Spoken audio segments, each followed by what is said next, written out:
Oh, one sec. Thanks so much for joining me on the Slice of Healthcare podcast. How are you today? Good. How you doing, Jared? How's Boston over there? It's dreary outside. Very dreary.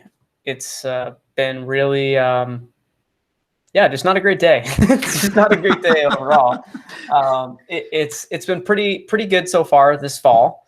Little chilly over the most recent weekend, but good day to be working.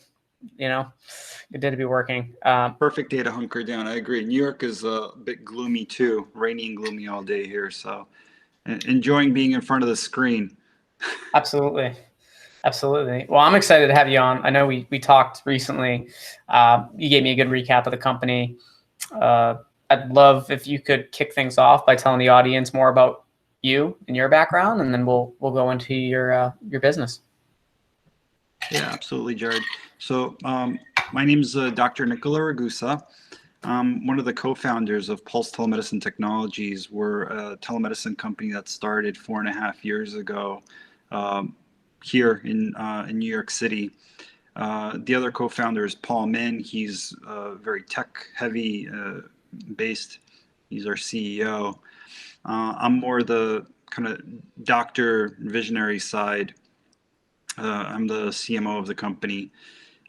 So we pretty much started out with the vision of connecting doctors with patients before telemedicine was a common parlance. Telemedicine was really a fringe thing back in 2016. Not many people were using it. Nobody knew what we were talking about when we approached practices. So it's kind of been interesting to see everything turn around over the course of the past year or so. We originally started out with being very broad-based, so pretty much encompassing all subspecialties under this broad umbrella of just patients FaceTiming with their physicians. There was nothing like us at the time. Now there are a lot of different companies out there, and the way that we've transitioned moving forward is we've made our product a lot easier to use. So we have basically a one-touch interaction with the doctors, which has improved connectability. Patients can use us on all platforms and all size screens. So whether it's an Android, iOS, tablet, Mac, PC, phone, whatever, you can talk to your doctor using us. We do have a subspecialty kind of connection that's specific for eye care. So we can check vision, check macular health, color vision, a lot of different tools that make the interaction with your eye doctor more robust. We have a lot of eye doctors using that. And currently the thing that we're working on is the pediatric side, which we're very excited by. So our client base is private practices, and we're also working with kind of like mid-sized startups, helping them scale with kind of a telemedicine arm. So very exciting stuff happening here at Pulse. Yeah, no, it's I like the startup approach. Obviously, being a startup, right? It's I think startups are also more likely to select a solution that helps them with something they don't have to build, right? Because when you're looking at the build versus buy, 9 out of 10 times it's buy, right? Based on your time and the cost to build out the technology. So I think that's great. I'd love to kind of hear a little bit about how, it's been a crazy 2020. How did COVID necessarily affect the company positively, negatively? I'm guessing positively, it seems, for the most part, but obviously there's some points where I'm sure things could be affected negatively as well. I'd love to hear your thoughts on how things affected Pulse. Yeah, 2020, has been interesting. It's been a topsy-turvy year for everyone. We all know that telemedicine companies broadly have done well this year. The regulation, actually starting in 2019, did start to favor telemedicine, telehealth.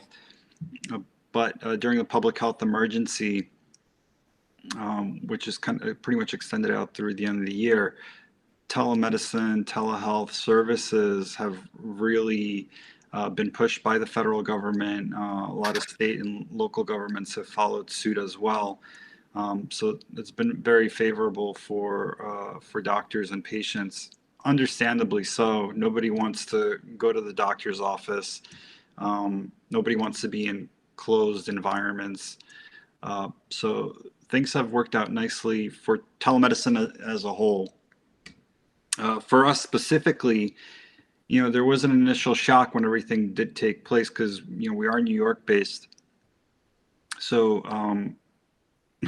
pretty much March was a shock. We things gonna face.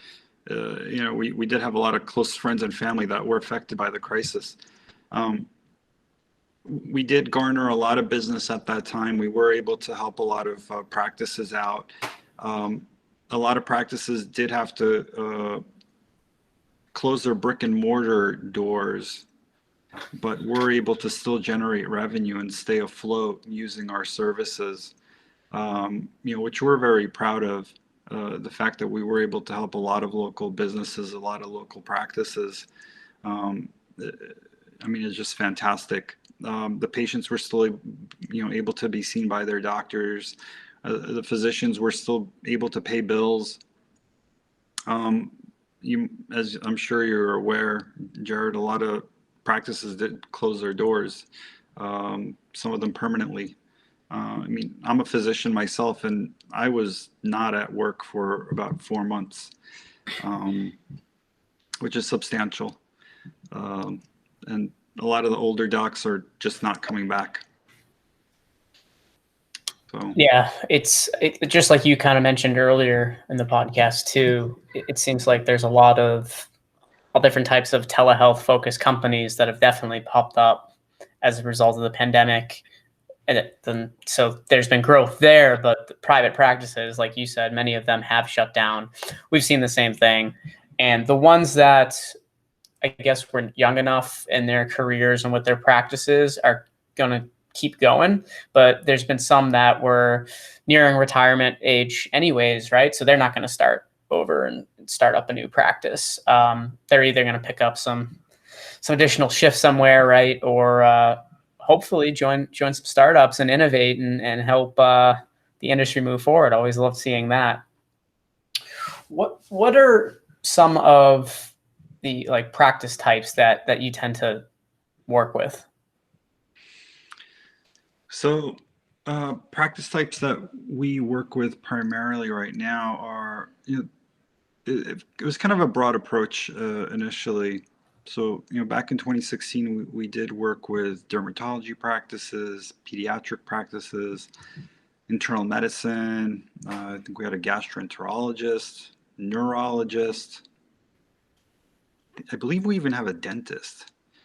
But as the market, and we believe the future really is segmentation, market segmentation. This broad approach to telemedicine is not, in our view, the best approach to patient care.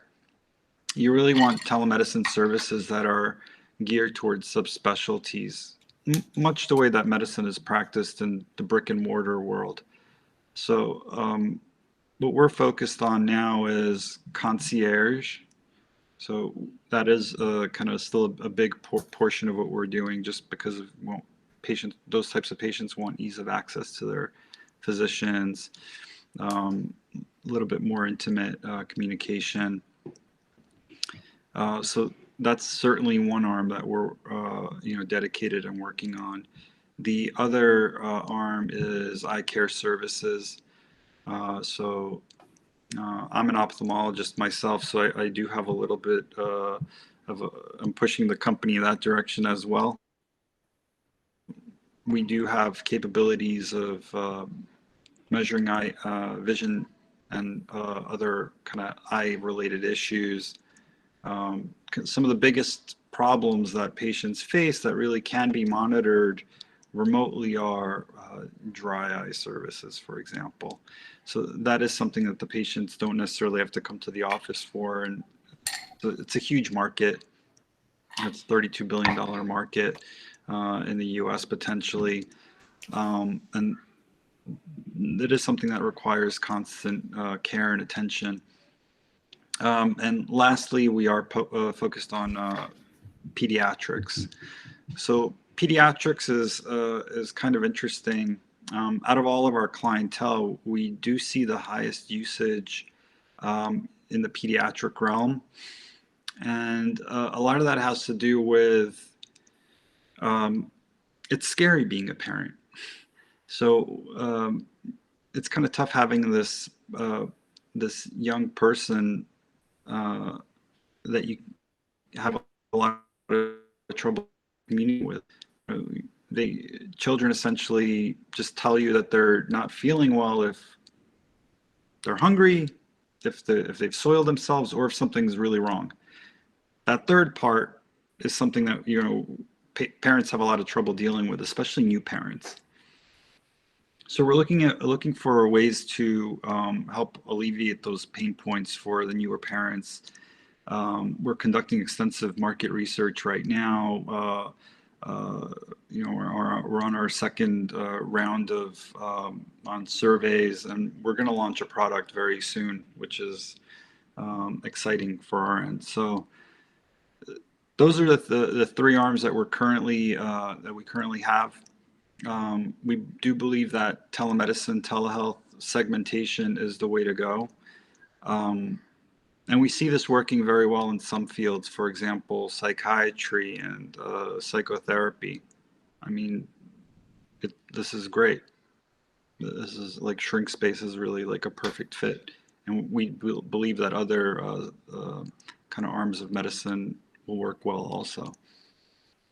Where can people learn more about the company? So it depends on what they want to learn about, Jared.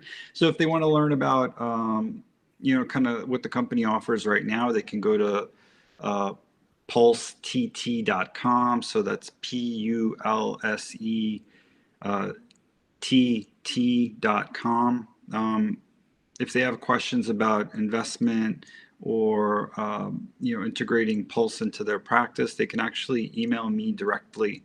So they can email me at nik@pulsett.com. That's PULSETT.com. And in the subject line, let me know if they are interested in integrating this into their practice, into their if they're interested in kind of a built-in scalable way of integrating this into their healthcare startup, or if they're interested in investing directly in our company. We're happy to talk to you as well. We can. I'm happy to connect you with our investor relations team. But yeah, essentially that's the best way to communicate. Good old-fashioned email. Perfect. All right.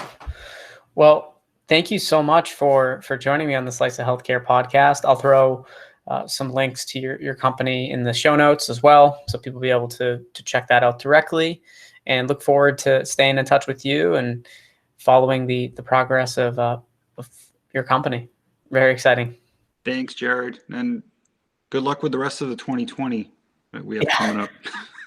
Absolutely. That goes for everyone. Thanks so much. All right. Take care, bud. Bye.